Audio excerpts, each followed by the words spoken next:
Your state of consciousness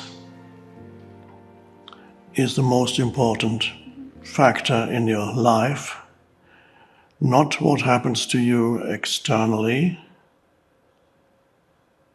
but your state of consciousness determines how you perceive the world, what actions you take, how you react to circumstances and events, your relationships with people and other life forms.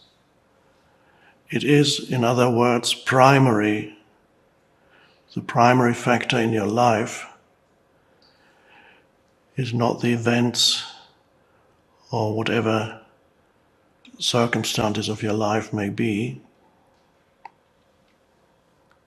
successes, failures, and so on, but your state of consciousness.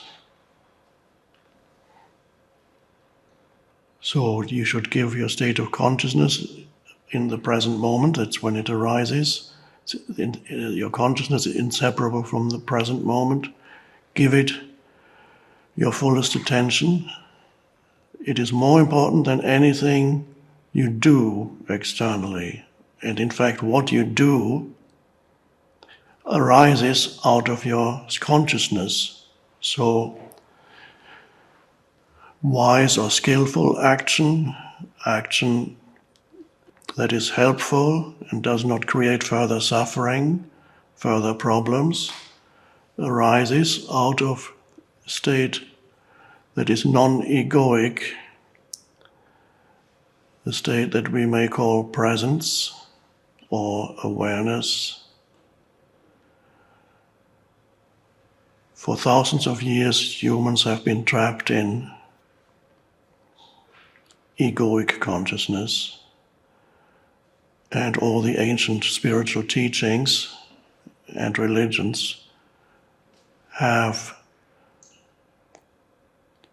stressed the fact that there's something dysfunctional within human consciousness, which in many ways is a wonderful thing and quite miraculous.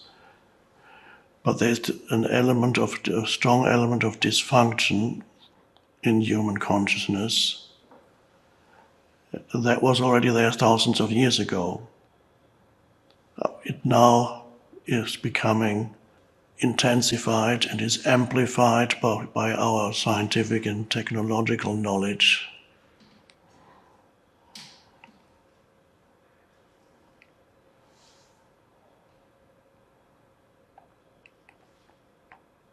The Buddha stressed the fact that you are condemned to a life of ultimately suffering in one way or another unless you awaken. So the Buddha pointed to the possibility of awakening, which is a shift into the state of presence, out of the egoic state. And that will change the way in which you experience your life and how you affect others.